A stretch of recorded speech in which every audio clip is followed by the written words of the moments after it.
जय गुरु जी संगत जी। वीडियो को लाइक कीजिए, चैनल को सब्सक्राइब कीजिए और बेल आइकन को प्रेस कर दीजिए ताकि आपको लेटेस्ट वीडियो की जानकारी अच्छे से मिल सके। जय गुरु जी संगत जी। गुरु जी का अनंतम अनंतम शुक्राना, गुरु जी के श्री चरणों में कोटि कोटि प्रणाम और गुरु जी की प्यारी प्यारी संगत को जय गुरु जी। संगत जी, आज का जो सत्संग है बहुत ही सुंदर सत्संग है, बहुत प्यारा सत्संग है। गुरु जी की पुरानी संगत का सत्संग है। आप सत्संग को अंत तक सुने, पूरा सुने और गुरु जी की ढेरों ब्लेसिंग्स को प्राप्त करें। संगत जी, अगर आप भी अपना सत्संग शेयर करना चाहते हैं तो सुंदर लिखावट में हिंदी में ईमेल आईडी और व्हाट्सएप पर शेयर कर सकते हैं, और अगर आप चाहें तो ईमेल आईडी और व्हाट्सएप पे टाइप भी कर सकते हैं। तो चलिए संगत जी, सत्संग शुरू करते हैं। संगत जी, आज हम जो सत्संग सुनने जा रहे हैं वो गुरु जी की प्यारी और पुरानी संगत मीनू आंटी का सत्संग है। जय गुरु जी, शुक्राना गुरु जी, सारी संगत को जय गुरु जी। गुरु जी का लख लख शुक्राना जो गुरु जी ने मुझे मौका दिया आज सत्संग शेयर करने का, और गुरु जी की प्यारी संगत को बहुत बहुत शुक्राना जो आज मेरे साथ सत्संग सुनने के लिए बैठे हैं। उनको भी मेरा बहुत बहुत शुक्राना। दोनों हाथ जोड़कर कोटि कोटि नमन मेरे गुरु जी महाराज का। सबसे पहले मैं अपनी जर्नी स्टार्ट करूंगी कि कैसे मेरी मुलाकात गुरु जी से हुई। जिस टाइम हम गुरु जी के पास पहुंचे थे तब संगत उतनी नहीं आती थी, और आती भी थी तो इस प्रकार से नहीं आती थी जब तक कि गुरु जी की आज्ञा न हो जाए। सन 2000 में वर्मा अंकल हमारे घर पर आए और वो गुरु जी का सत्संग हमसे शेयर करते थे और बताते थे कि हम ऐसे ऐसे गुरु जी के पास जा रहे हैं। वो अक्सर शाम के समय आते थे और हमें गुरु जी के बारे में बताते थे। संगत जी, हम सुनते जरूर थे लेकिन सुनकर हम इग्नोर करते थे। हम सोचते थे कि ऐसे कौन से गुरुजी हैं जो रात में या शाम को बैठते हैं। संगत जी, उस समय हमें किसी भी गुरुओं पर विश्वास नहीं था क्योंकि बहुत कुछ गुरुओं के बारे में सुना हुआ था, इसलिए हमारा कोई ज्यादा बिलीव गुरुओं पर नहीं था। संगत जी, हम शुरू से ही माता रानी को बहुत मानते थे और मैं शुरू से बोला करती थी कि मेरे गुरु जी मेरे सब कुछ, मेरी वैष्णो माता रानी है और इसके अलावा मेरा कोई भी गुरु नहीं है। लेकिन गुरु जी के साथ जुड़ने के बाद, उनका सत्संग सुनने के बाद कैसे मुझे गुरु जी ने अपने चरणों में जगह दी, कैसे मैं गुरु जी की हो गई, मुझे पता ही नहीं चला। अब मैं आपको आगे सुनाती हूँ कि हम कैसे गुरु जी के पास पहुँचे। हमें गुरु जी के पास जाने का मौका मिला सन 2001 में। सीधा 7 जुलाई 2001 को बड़े मंदिर में गुरु जी के जन्मदिन पर हमारी मुलाकात गुरु जी से हुई। हम गुरु जी के बर्थडे वाले दिन वर्मा अंकल के साथ ही गए थे बड़े मंदिर। वर्मा अंकल ने हमारा इंट्रोडक्शन करवाया और गुरु जी ने मुझे बस इतना ही कहा, आते रहना, आंधे रिया करो। संगत जी, मैं आपको एक बात बताना भूल गई हूँ कि 5 जुलाई को गुरु जी मेरे ड्रीम में आए। तब तक मैं गुरु जी से नहीं मिली थी। गुरु जी का गुणगान होता था हमारे घर पे, तो वर्मा अंकल मेरे हस्बैंड को बोला करते थे कि नवीन अंकल चलो गुरु जी के पास, और मेरे हस्बैंड यही कहते थे बस कि हाँ चलेंगे। और संगत जी, जब से मैंने सत्संग सुनना शुरू किए गुरु जी के, मुझे एक अजीब सा खिंचाव होने लगा गुरु जी के पास कि मुझे तो गुरु जी के पास जाना ही जाना है। कब मेरे हस्बैंड माने और मैं गुरु जी के पास पहुंचूं। मेरे हस्बैंड ने वर्मा अंकल से कहा कि वर्मा जी, मेरा ऑफिस रोहतक रोड से गुड़गांव शिफ्ट हो रहा है, तो अपन उसके बाद चलेंगे गुरु जी के पास।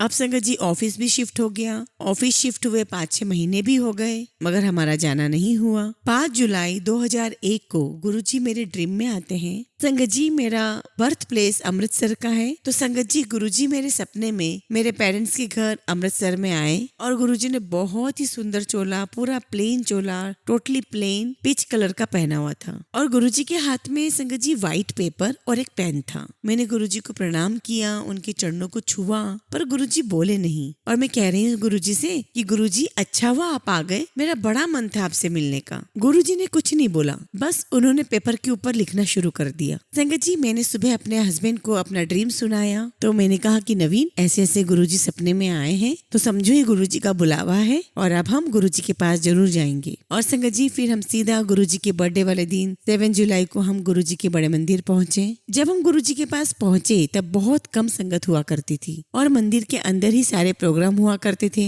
गुरुजी आए, गद्दी पर विराजमान हुए। हमने देखा गुरुजी को अपनी आंखों के सामने, वो आए, बैठे, वर्मा अंकल ने मुलाकात करवाई। तो बस गुरुजी ने हमें एक ही बात बोली, आते रहा करो। और हमें फर्स्ट डे ही गुरुजी का फोटोग्राफ मिला, यानी कि स्वरूप मिला। और संगत जी, उसके बाद हमारा हर हफ्ते वीकेंड पर गुरुजी के पास जाने का प्रोग्राम बन गया। संगत जी, जब हम गुरुजी के पास गए तब मेरे मन में ऐसी कोई ख्वाहिश नहीं थी या ऐसी कोई विश नहीं थी कि मैं ये मांगूंगी या वो मांगूंगी, ऐसा कुछ भी नहीं था। बस यही था कि गुरुजी है, गुरुजी के दर्शन करना है, और बहुत अच्छा लगा था। जब मैं पहली बार एम्पायर स्टेट गई थी संगत जी, तो वो वहाँ पर गुरबानी चल रही थी और संगत जी तब मुझे गुरबानी के शब्द समझ में नहीं आते थे। तो संगत जी उस दिन एम्पायर स्टेट में एक भजन चल रहा था, क्या करूँगा मंदिर शिवालय। मुझे बहुत अच्छा लगा क्योंकि मैं शुरू से ही शिव भक्त थी। मैं बचपन से ही पूजा पाठ करती थी, व्रत करती थी। तो संगत जी ऐसे ही बचपन से मेरा भगवान के प्रति बहुत ज्यादा झुकाव था। तो फिर संगत जी जब हम दोबारा गुरुजी से मिले तो वहाँ पर जो वर्मा अंकल है, उनकी जो वाइफ है पिंकी आंटी, उन्होंने इंट्रोड्यूस करवाया। तो पिंकी आंटी ने कहा गुरुजी से कि गुरुजी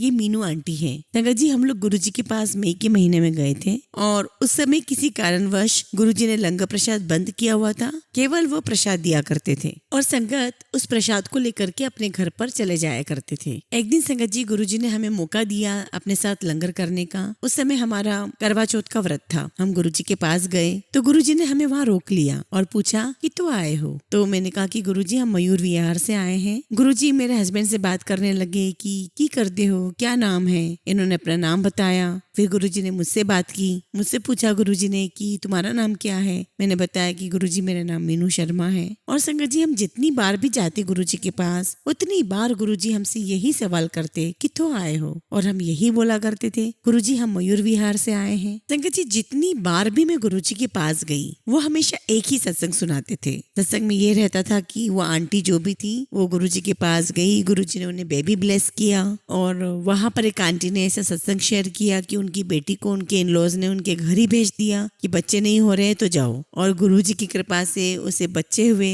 गुरुजी ने उसे बच्चे ब्लेस किए और अब वो बहुत अच्छे से सेटल है। तो मेरे भी मन में आया संगत जी कि मेरी भी सिस्टर है, उसका नाम गीता है, 2nd नंबर की है, उसको भी बेबी नहीं है। तो मेरे मन में आया कि क्या मैं गुरुजी से बात करूं, और तब मैंने गुरुजी से इस प्रकार की कोई बात की नहीं थी। मेरी उम्र भी थोड़ी कम थी, तब मुझे नहीं पता था कि गुरु से बात कैसे करनी होती है। तो संगत जी उस समय पर मेरे पास मेरी 3रे नंबर की सिस्टर साथ में थी और हम दोनों ने बहुत हिम्मत करके गुरुजी से कहा कि गुरुजी हमारी 2nd नंबर की सिस्टर है गीता, उसको शादी के 5 साल हो गए हैं लेकिन उसे अभी तक बेबी नहीं हुआ है। तो गुरुजी ने कहा कि अच्छा ठीक है, उसकी फोटो लेकर आना। फिर गुरुजी बोले कि ऐसी फोटो लेकर आना जिसमें उसका घर वाला भी हो। नेक्स्ट डे मैंने अपनी मदर को मैरिट में फोन किया। संगत जी जिस समय गुरुजी ड्रीम में आए थे वो घर हम छोड़ चुके थे। जब 1984 में बहुत हालात खराब हो गए थे तो हमने वो घर वहाँ छोड़ दिया था। फिर हम लोग मैरिट में आके शिफ्ट हुए तो मैंने मदर को बोला कि ऐसे ऐसे गीता की फोटो चाहिए जिसमें उसके हस्बैंड की भी फोटो हो। संगत जी हम लोग पंजाबी हैं और मेरी वो जो सिस्टर है 2nd नंबर की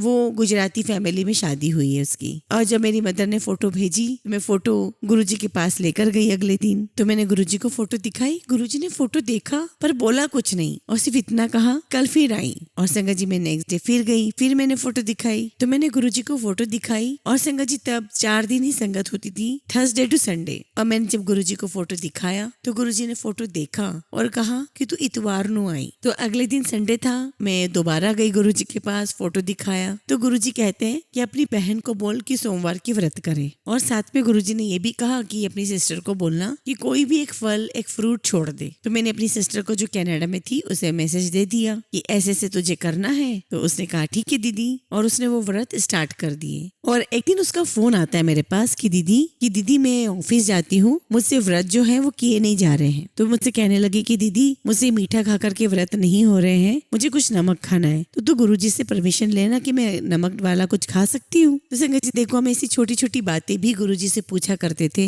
तो मैंने कहा कि गुरुजी मेरी सिस्टर ऐसे ऐसे बोल रही है। तो गुरुजी ने कहा कि हाँ उसने कहे कि एक टाइम रोटी खानी है। और संगत जी मैंने मैसेज दे दिया और उसने वही किया। अब गुरुजी ने एक बात बोली थी कि एक फल छोड़ना है और गुरुजी की कृपा से 4 मंथ में मेरी सिस्टर ने कंसीव किया। तो एक दिन मैंने गुरुजी को कहा कि गुरुजी आपकी कृपा से ना मेरी सिस्टर कंसीव कर गई है। तो गुरुजी कहते हैं हाँ कल्याण कर देता। और संगत जी 7-8 दिन बाद उसका दोबारा फोन आता है और वो बोलती है कि दीदी मेरा मिसकैरेज हो गया। संगत जी मेरी सिस्टर वीकेंड पर कनाडा में फ्रेंड्स के साथ गेट टुगेदर करते हैं। तो ये अपनी फ्रेंड के घर गई हुई थी और इसने वहाँ किसी को नहीं बता रखा था कि प्रेग्नेंट है। और गुरुजी ने जैसा कहा था कि एक फल छोड़ना है तो इसने अमरूद छोड़ा हुआ था और वहाँ पर बना था फ्रूट चाट। तो उस फ्रूट चाट में अमरूद भी डला हुआ था। अब इसने क्या किया कि उस फ्रूट चाट में से अमरूद तो निकाल दिया, लेकिन उस फ्रूट चाट के अंदर उस अमरूद का एसेंस, उसकी जो रस है वो तो था। इसने वो फ्रूट चाट खा लिया। गुरुजी की तो आज्ञा मानी थी और इसका तो मिसकैरेज होना ही था। मैंने गुरुजी को बताया तो गुरुजी ने कहा कि उसका कल्याण कर देता। और संगत जी आप मानोगे नहीं, मैं 22 तारीख को गुरुजी को बता रही आई हूँ और 28 तारीख को महाशिवरात्रि का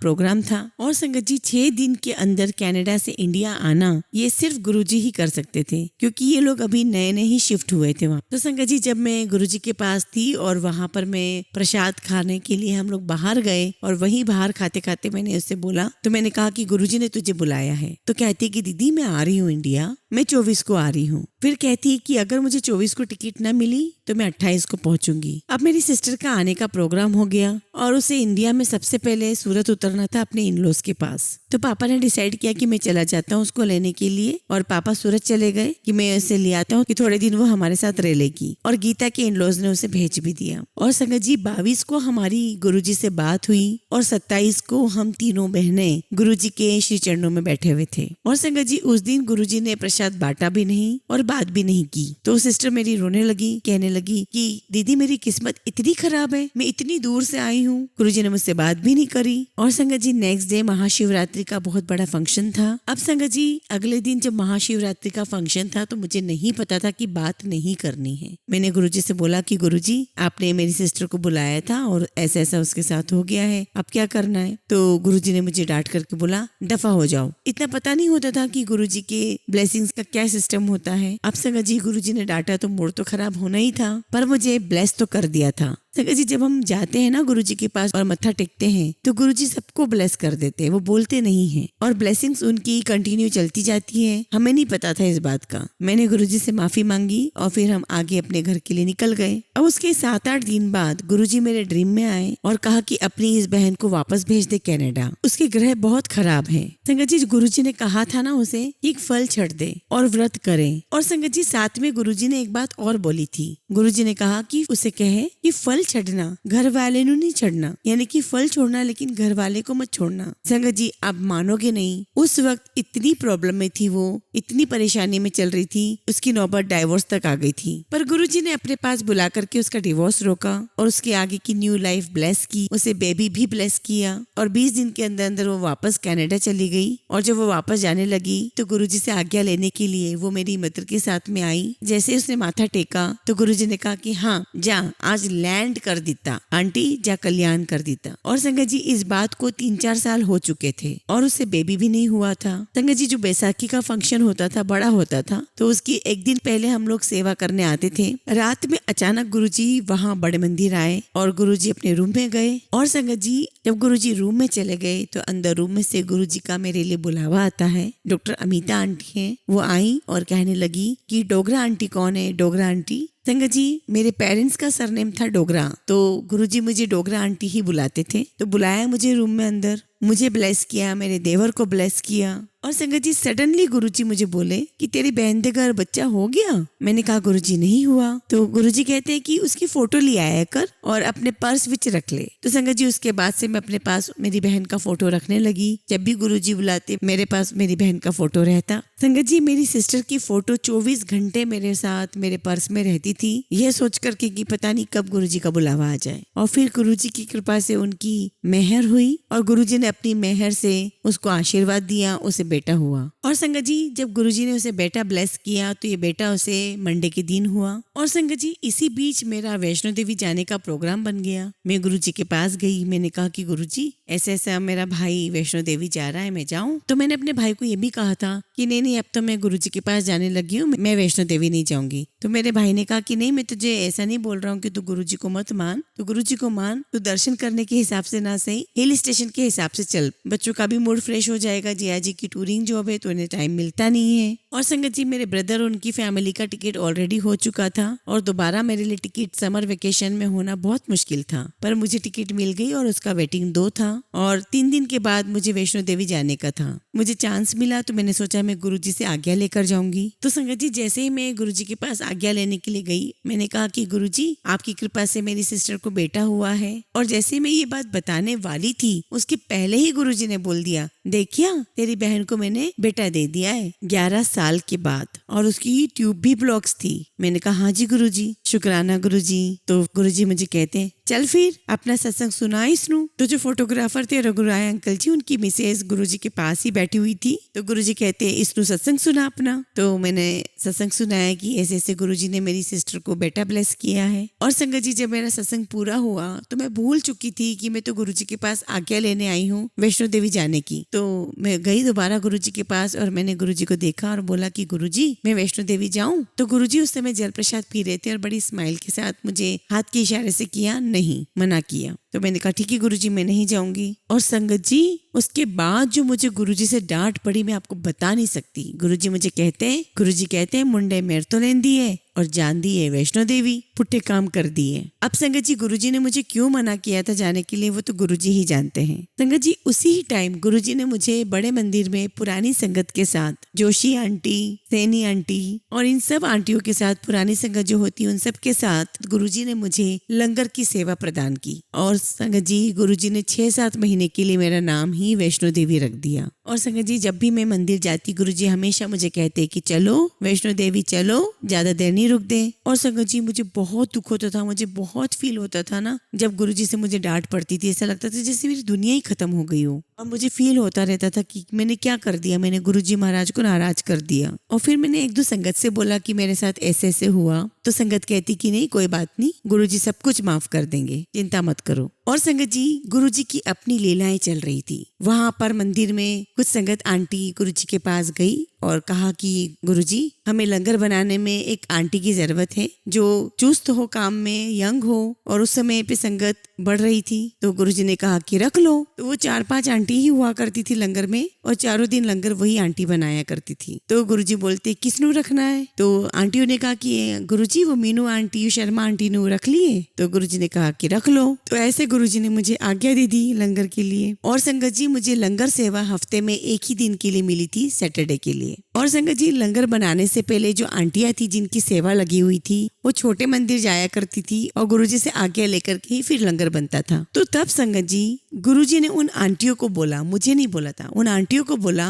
कि पुट्ठे काम कर दिए, वैष्णो देवी जान दिए, पता है इसने वापिस नहीं आना सी, इन्हें मर जाना सी, इन्हें की लोड़ पे जान दी जद मेरे कोल आ गई है, इन्हें की लोड़ पे जान दी जद मेरे कोल आ गई है। और संगत जी जब मुझे बात पता चली तो मैं इतना रोई, मैं रो रो के हाथ जोड़ जोड़ के गुरुजी से मैंने कहा कि गुरुजी मुझे माफ कर दो, मुझे नहीं पता था कि ऐसा भी कुछ होने वाला है। और गुरुजी की आज्ञा नहीं थी संगत जी तो मैं गई भी नहीं थी, पर मैंने बहुत माफी मांगी गुरुजी से। एक दिन ऐसे ही गुरुजी ने मेरे पास मैसेज भेजा आंटी के थ्रू, उसनु मैं तद माफ करांगा जब वो अपनी सोसाइटी तो 500 संगत ले आएगी। मैंने उन आंटी को बोला जय गुरुजी आपकी आज्ञा सर माथे पर, संगत लाने वाले भी, बुलाने वाले भी, मिलाने वाले भी परमात्मा आप ही और कोई नहीं है। और संगत जी मैं गुरुजी के काम में लग गई। मई में गई थी और दिसंबर का महीना आ चुका था। एक दिन गुरुजी को मैंने मत्था टेका तो गुरुजी ने मुझे कहा कि मीनू आंटी श्रद्धा तू पास हुई, तो श्रद्धा में पास हो गई। इससे पहले संगत जी मेरे बेटे का जो सत्संग मुझसे मिस हो गया है वो मैं आपको सुनाना चाहती हूँ। संगत जी जब हम 2001 में गुरुजी से जुड़े थे उसी समय में दिसंबर महीने में बहुत सारी संगत को पता होगा गुरुजी 4 महीने के लिए जलंधर चले गए थे। सोनीपत में एक स्कूल में फंक्शन हुआ था तो हम सब भी वहां पर गए थे और गुरुजी वहीं से गाड़ी में जलंधर निकल गए थे और हम सब वापस दिल्ली के लिए आ गए। और संगत जी जब हम गुरुजी के पास पहुंचे तब मुझे नहीं पता था कि गुरुजी हमें क्यों बुला रहे हैं। मुझे लगता था कि मेरे पास सब कुछ तो है, गुरु नहीं थे वो भी मिल गए, ये मेरी विश थी। संगत जी मुझ पर जो प्रॉब्लम आने वाली थी वो सिर्फ मेरे परमात्मा, मेरे गुरु को पता था। संगत जी मेरे 2 बेटे हैं, बड़ा बेटा उसका नाम सुप्रीत और छोटा बेटा उसका नाम शांतनु है। मैं शांतनु का ही सत्संग आपके साथ शेयर कर रही हूँ। वो 3.5 साल का ही था जब हम गुरुजी के पास पहुंचे थे। एक बार संगत जी मेरे बेटे को बहुत हाई फीवर था और वो थोड़ी देर के लिए अनकॉन्शियस भी हो गया था, फिर ठीक हो गया और हम उस बात को भूल भी गए। संगत जी जैसे हमने गुरुजी के पास जाना शुरू कर दिया था 2001 के बाद से, और वहाँ मंदिर से हमें गुरुजी के पेंडेंट मिले थे और वहाँ हमें गुरुजी के मंदिर से कैलेंडर मिले थे। और संगत जी मैंने उन 4 कैलेंडर में से एक कैलेंडर किचन में लगा दिया। संगत जी मेरा बेटा जो 3.5 साल का बच्चा अपनी विश मांग रहा था और मैंने देखा कि वो बैठा हुआ है हाथ जोड़कर चौकड़ी लगा करके और गुरुजी के आगे ध्यान में बैठा हुआ है। संगत जी, मेरा 3.5 साल का बेटा कैसे ही कर सकता था? ये तो गुरुजी जाने और मेरे बेटे और गुरुजी का कनेक्शन है ये। मैं, मेरे हस्बैंड और पूरी फैमिली हम लोग ड्राइंग रूम में बैठे हुए और मेरा बेटा किचन में चौकड़ी मार करके ध्यान में बैठा हुआ। गुरुजी मुझे ठीक कर दो। तो मैंने अपने हस्बैंड को बोला कि नवीन इधर आओ, देखो शांतनु क्या बोल रहा है। अब संगत जी हमने बात को इग्नोर कर दिया, देखा कि चलो बच्चा है कुछ कह रहा होगा। संगत जी जब गुरुजी जलंधर पहुंच गए थे तब जनवरी का महीना था। मेरा बेटा अचानक मिडनाइट का टाइम था, अनकॉन्शियस हो गया। और संगत जी जो उसे 2.5 साल में प्रॉब्लम हुई थी वो तो हमें पता ही नहीं था। हमें लगा कि सिर्फ हाई फीवर हुआ है और ठीक हो गया। और संगत जी हमें नहीं पता था कि हमारी तरफ बहुत बड़ी मेजर प्रॉब्लम आने वाली है। मेरे हस्बैंड टूर पर गए हुए थे चंडीगढ़ और मेरा बेटा अनकॉन्शियस हो गया मिडनाइट। संगत जी मैंने सत्संग में सुना था कि अगर कोई बहुत बड़ी प्रॉब्लम में हो तो गुरुजी के स्वरूप को पानी में डिप करके उस पानी को पिला देना चाहिए। तो मैंने फटाफट गुरुजी की फोटो को डिप किया और उस पानी को मैंने बेटे को पिलाया। उसको 2-3 सिप उसके मुंह में डाल दिए। मैंने अपने हस्बैंड को फोन करके बताया कि ऐसी प्रॉब्लम हुई है। तो उन्होंने कहा कि जल्दी से हॉस्पिटल में ले जाओ और उन्होंने अपने फ्रेंड को भी भेजा कि कलावती हॉस्पिटल में एडमिट करो। और संगत जी गुरुजी की कृपा से 1-2 सेकंड में मेरा बेटा बिल्कुल नॉर्मल कंडीशन में आ गया। और संगत जी 10-15 दिन के बाद फिर से उसको यही प्रॉब्लम हुई और संगत जी हम उसे वापस लेकर के हॉस्पिटल की तरफ भागे और अभी हम हॉस्पिटल पहुंचे ही नहीं थे, जो मेरा बेटा अनकॉन्शियस था वो बिल्कुल नॉर्मल कंडीशन में बैठ गया। कहने लगा कि पापा हम कहाँ जा रहे हैं? तो मैंने कहा कि बेटा आपको डॉक्टर के पास लेकर जा रहे हैं। तो संगत जी तुरंत मेरा बेटा कहता है कि नहीं नहीं पापा मुझे नहीं जाना है, गुरुजी ने मुझे ठीक कर दिया है, आप घर चलो, मुझे तो गुरुजी ने ठीक कर दिया है। लेकिन संगत जी हम फिर भी उसको हॉस्पिटल लेकर के गए, इसका सिटी स्कैन हुआ और संगत जी रिपोर्ट्स बिल्कुल नॉर्मल। डॉक्टर को भी कुछ समझ में नहीं आया। तो डॉक्टर ने कहा कि शायद इसे फीट्स पड़ना शुरू हो गए हैं और फिर डॉक्टर ने कहा कि आपके बच्चे को 3 साल तक मेडिसिन चलेगी और आप वो मेडिसिन स्टार्ट कर दो जितनी जल्दी हो सके। तो हमने मेडिसिन स्टार्ट कर दी और उस टाइम गुरुजी जलंधर में थे और हम यहाँ बहुत परेशान हो गए थे कि पता नहीं क्या हो गया हमारे बच्चे को।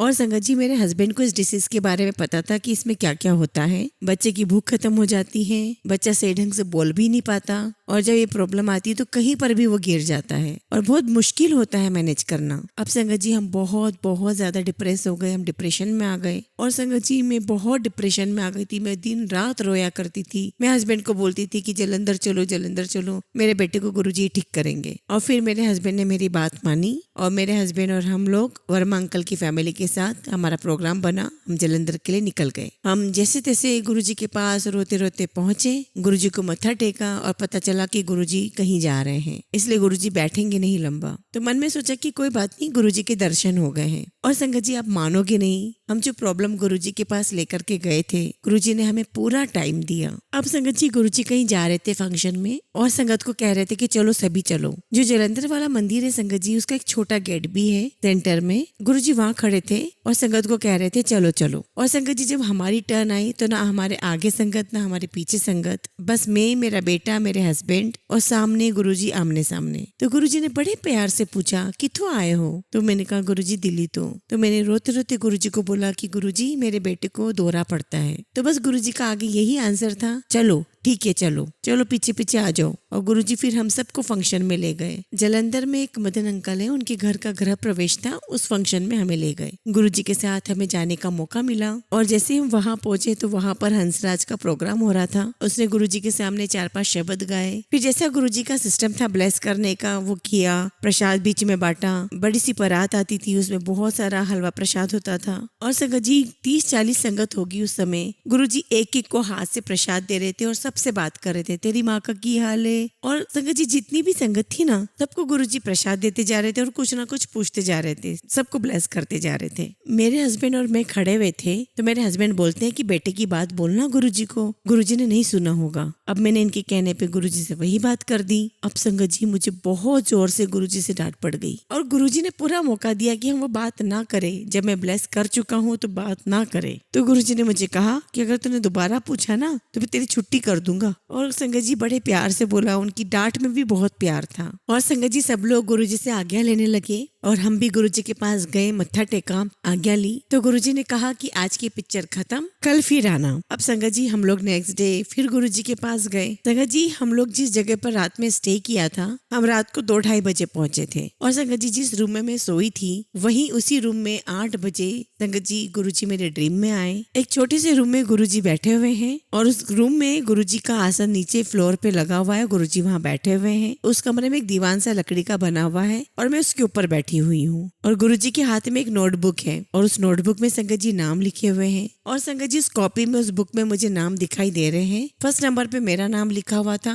और 15वें नंबर पे मेरे हस्बैंड का नाम। तो गुरुजी ने मुझे बुलाया और बोला कि हथेली कर, और मैंने गुरुजी के सामने हाथ आगे कर दिया और मुट्ठी बांध ली और गुरुजी कुछ कलावा, जिसे हम मोली बोलते हैं, वो मेरे हाथ पर बांध रहे थे और साथ में कोई श्लोक पढ़ा। संगत जी जब मैं सोई थी तब बहुत डिप्रेस थी बच्चे के गम में, और मैं सुबह उठी और मैंने अपने हस्बैंड को ड्रीम सुनाया। तब मेरी थोड़ी सी हिम्मत बढ़ी और फिर हम उस दिन सुबह वापस गुरुजी के पास पहुंचे और गुरुजी ने मुझे, मेरे बेटे को बिल्कुल अपनी गद्दी के सामने बिठा लिया। मैं गुरुजी के सामने बैठी हूँ और मेरा बेटा मेरी गोद में है और संगत जी मेरा ध्यान लग गया गुरुजी के आगे। अब संगत जी मेरा ध्यान लग गया और मुझे नहीं पता कि गुरुजी मुझे बुला रहे हैं। मेरे साथ में जो आंटी बैठी हुई थी, उन्होंने मुझे बोला कि आप उठो जल्दी, गुरुजी आपको बुला रहे हैं। और संगत जी ध्यान में गुरुजी मुझे भोले बाबा के दर्शन करवा रहे थे, शिवलिंग के दर्शन करवा रहे थे और मैं रोती जा रही थी और मेरे आंखों में आंसू थे। मैं गुरुजी के पास गई, अपने बेटे को लेकर माथा टेका। गुरुजी ने अपने हाथों से 2 फोटोग्राफ साइन करके अपने हाथों से ब्लेस करके मुझे दिए। अब बस संगत जी वो टाइम गुरुजी ने मेरे बच्चे को ब्लेस किया और हम वापस दिल्ली आ गए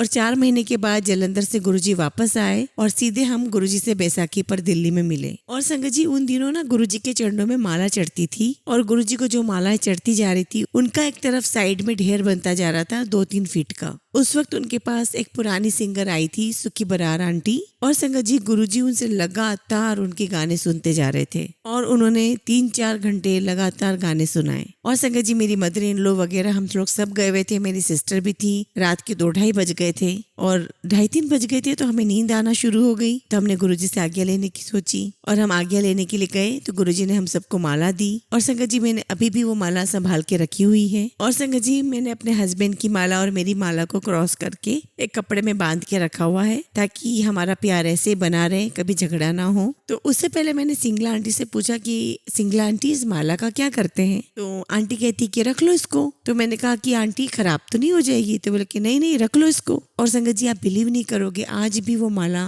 वैसे ही सुरक्षित रखी हुई है। ऐसे संगत जी फिर हमारा गुरुजी के साथ मिलना शुरू हो गया। गुरुजी की कई ब्लेसिंग्स मिली। तो 2002 में गुरुजी के बड़े मंदिर की सेवा मिली। संगत जी जब हम अपने बेटे को लेकर के जलंधर गए थे गुरुजी से मिलने के लिए और गुरुजी ने कहा कि आ जाओ, पीछे आ जाओ, चलो साथ में चलो, तो वो बात अभी खत्म नहीं हुई। तो जब हम दोबारा दिल्ली वाले मंदिर में एम्पायर स्टेट में गुरुजी से मिलने गए और उस वक्त हम अपने साथ में माला लेकर जाया करते थे, तो मेरा बेटा भी अलग से एक माला लेकर जाया करता था। और वो मेरा बेटा बहुत बीमार हो गया था तो बिल्कुल भी खाना नहीं खाता था। मुझे बहुत टेंशन रहती थी उसकी, बहुत दुबला पतला था। और गुरुजी उसे दर पर बुलाते, लंगर करवाते, उसे लंगर करवाना सिखाया। रोटी उसे पता ही नहीं था कि क्या होती थी। उसने रोटी प्रसाद तो गुरुजी के यहीं पर ही खाई। वो गुरुजी की जो ब्लेसिंग्स थी वो गुरुजी का और उस बच्चे का कनेक्शन था। और संगत जी वो गुरुजी के सामने आंख बंद करके बैठ जाया करता था और शब्द के बोल बोला करता था, गुरु का दर्शन देख देख जीवा, गुरु के चरण तोए तोए पीवा। और संगत जी जैसे हम एम्पायर स्टेट में एंटर होते थे,